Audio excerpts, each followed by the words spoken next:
Capítulo 23. Da medida dos delitos.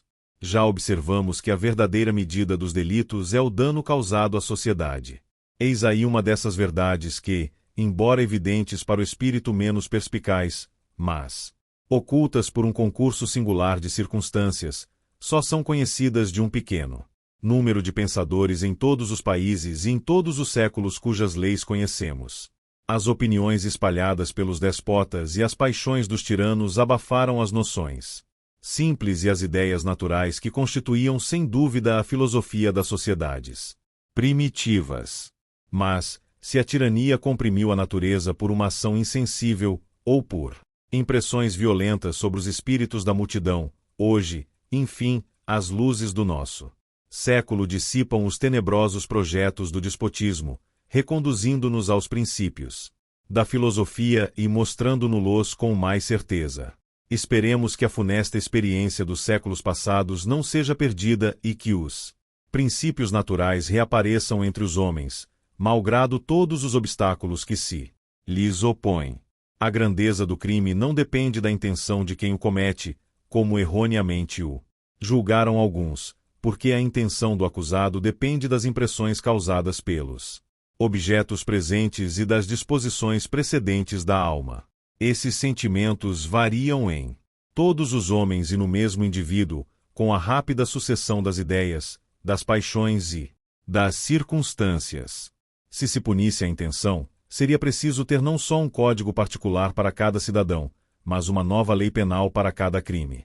Muitas vezes, com a melhor das intenções, um cidadão faz à sociedade os maiores males, ao passo que um outro lhe presta grandes serviços com a vontade de prejudicar.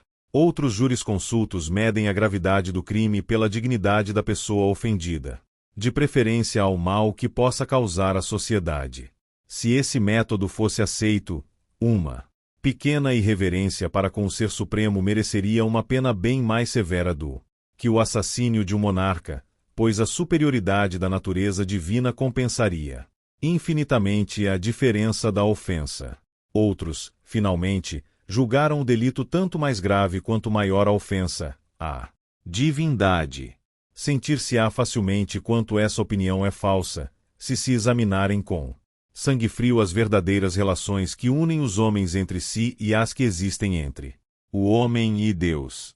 As primeiras são relações de igualdade. Só a necessidade faz nascer, do choque das paixões e da posição dos interesses particulares, a ideia da unidade comum, base da justiça humana.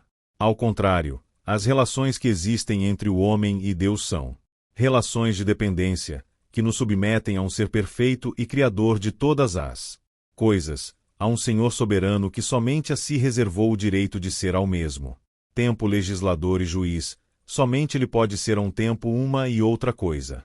Se ele estabeleceu penas eternas para aquele que infringiu suas leis, qual será o inseto bastante temerário que ousará vir em socorro de sua justiça divina, para empreender vingar o ser que se basta a si mesmo, que os crimes não podem entristecer, que os castigos não podem alegrar e que é o único na natureza a agir de maneira constante? A grandeza do pecado ou da ofensa para com Deus depende da maldade do coração, e, para que os homens pudessem sondar esse abismo, ser-lhes-ia preciso o socorro da revelação.